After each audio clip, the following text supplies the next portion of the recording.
Have you seen that image of dual color 3D printed objects? They look very cool, yes? Yes, of course.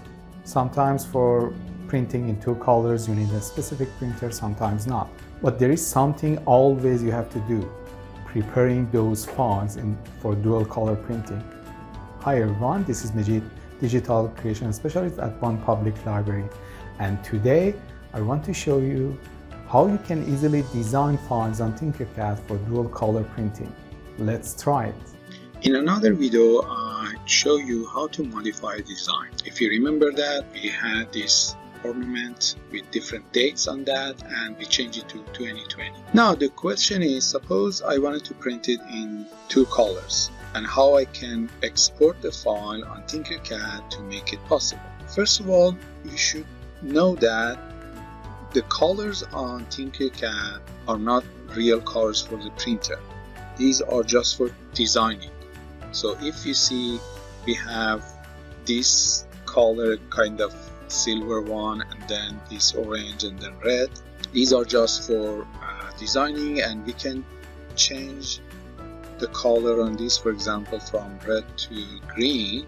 That change applies only on the screen, not on real file format. So if I wanted to export that file, it will export in only one color. All three parts are designed are connected to each other and will be exported as STL file in one color. So if I open it inside the Slicer software, you will see it's only one color.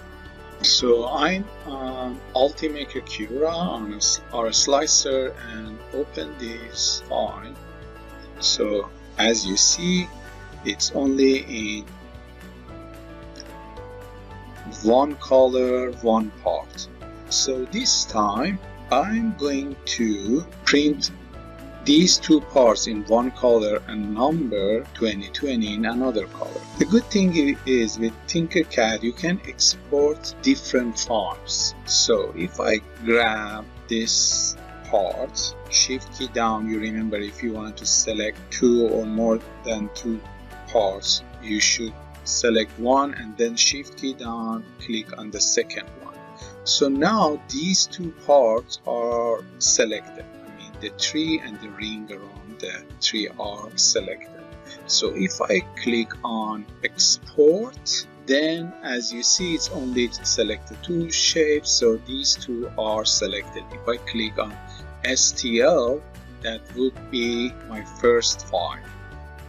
Then I can come back to this 2020 and export this file, and it will be my second file.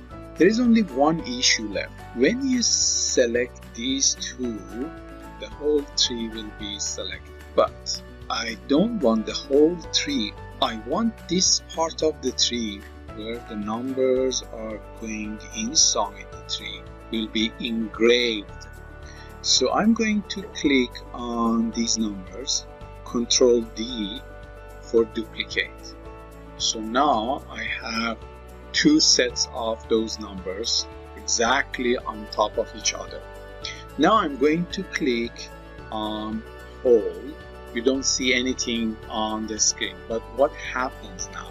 I have two numbers, two sets of numbers, two designs. One is in solid 2020, which was the first one, the original one. And the second one is the copy of those numbers, but not in solid format, whole format. And that whole format is selected. Again, shift key down, keep it the tree and then the ring and group them together. What's gonna happen now? When you group a solid with a whole is a kind of negative shape, so it will be delete that part. So I'm exporting this one as a first one. You can go and change the name with P1, part 1. Part 1 is the ring, the tree, and that numbers, but in whole format. Now I'm clicking on the numbers and export it as a selected part. And this is the second file. I'm going to Open part 1 and see it's completely engraved inside. So if I bring the second part, which is the numbers, if I select both and merge them, then I have both parts together in different colors. One may say that I don't have any printer, so what's the purpose of that? So the main purpose of this is just learning how to design in more than one color on Tinkercad. So it doesn't matter if you wanted to print it or not. As long as you know how to do that, and it's not limited to 2 colors, you can do the same techniques to design in 2 parts, 3 parts, 4 parts, any amount of parts. For this video, we wanted to learn that how you can prepare in more than one color. I hope you enjoyed watching this video. Remember to go to OnePublic Library channel on YouTube to watch other videos like this. Thanks for watching this video.